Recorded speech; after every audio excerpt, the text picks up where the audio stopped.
She passed away, surrounded by relatives. Yet the man holding her hand was a complete mystery to all of them. When the truth surfaced, the room fell into a deep, stunned silence. No one had expected the letter she had left behind.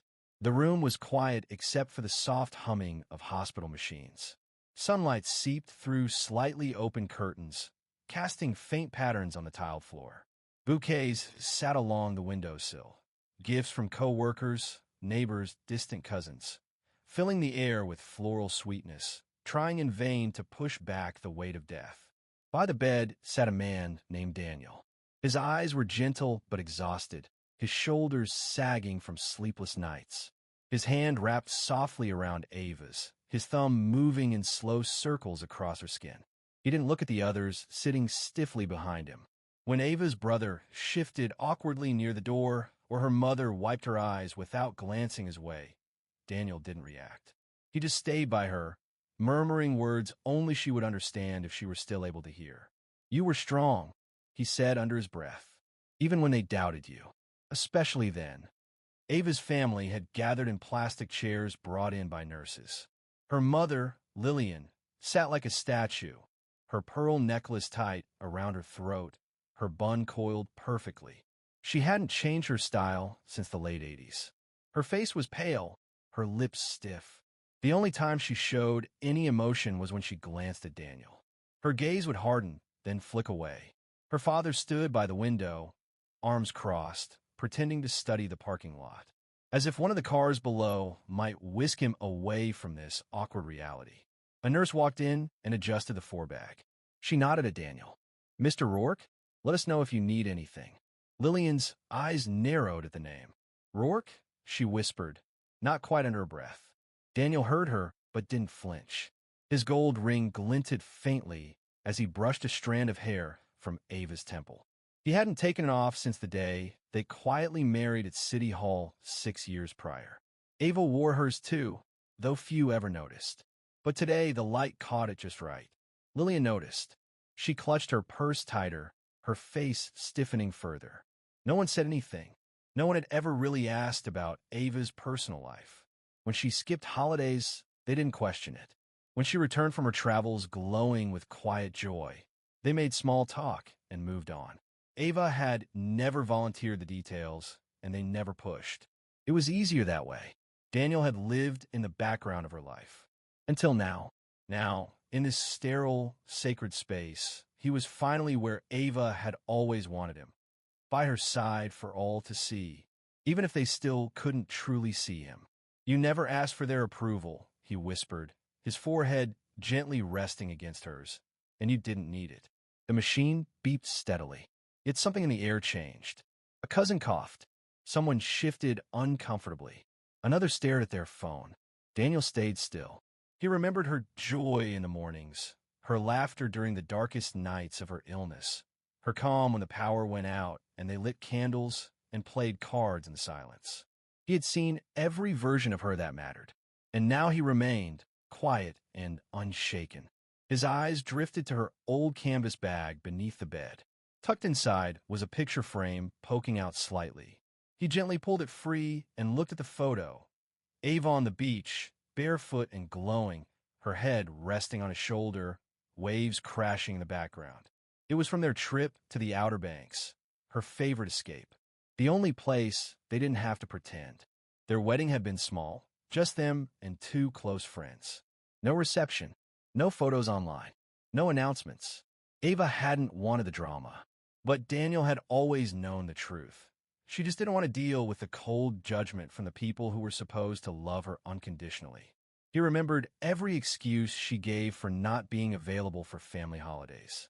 "Maybe next year," she'd say. Or, "Things are just complicated right now." On Christmas Eve, she went to the family gathering while Daniel stayed back, making her favorite lentil soup. She came home late, makeup streaked and eyes tired. "They still wouldn't understand," she whispered, curling up in his arms. He didn't need her to explain. One night when the world outside had been quiet, he had asked, "Do you ever wish we didn't have to keep hiding?" She had looked at him, tears threatening. "I wish it all the time. But I'm doing this to protect you." He had nodded, kissed her forehead, and never brought up again. Back in the hospital, A whisper rolled through the room. An aunt leaned toward her niece and murmured, "Must be just a close friend." Daniel heard it. He always did, but he didn't correct her. He never had to. His grief was real, even if others couldn't place it. He looked down at the photo in his hands, their laughter frozen in time. That smile on Ava's face, so open and free, was a version none of these people had ever seen. That version of her lived with him. She had once told him, "I hate that I can't share you with them, but I will." One day, he believed her, not because of what she said, but because of how she loved. Now, in this room filled with her relatives, but absent of understanding, he was here. Her chosen person. Her real family. The door opened. Lillian entered again, a younger pastor trailing behind her. She barely acknowledged Daniel. She would want a prayer, she said to the pastor. Then, with a sharp glance toward Daniel, "He can step out." Daniel didn't move. "This is for family," Lillian pressed. Before he could speak, a nurse interrupted. "She specifically asked for him to be here," she said, holding a clipboard. "He's not a visitor. He's her legal next of kin." "She never," Lillian began, but her voice faltered when Daniel opened a small folder from his coat. Inside was the directive Ava had signed, naming him as her husband. No words of triumph passed Daniel's lips. He didn't gloat.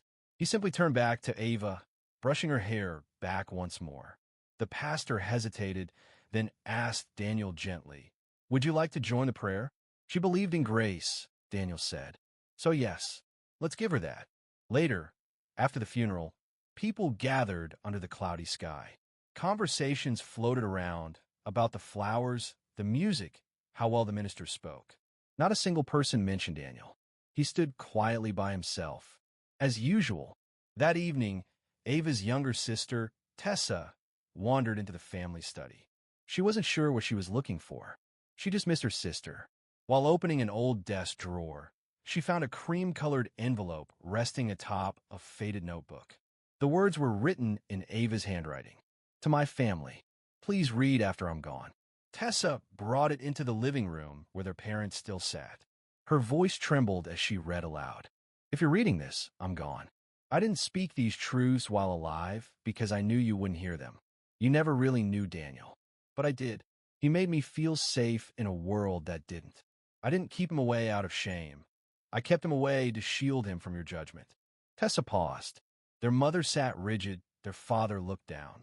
"I never told you I was sick. I didn't want the drama. Daniel and I remarried by the lake, just us. It was the happiest day of my life. You may not see him as family, but he was mine. And in the end, all I wanted was for him to be with me. He gave me that. If you still think he was a mistake, that's on you. My love for him was the truest thing I've ever had. Don't let pride steal your peace. It's too late for me. Not for you." That evening, Daniel sat quietly by her grave. He laid flowers, a photo, whispered, "Your bench is still there." Sometimes love doesn't need approval. It simply stays.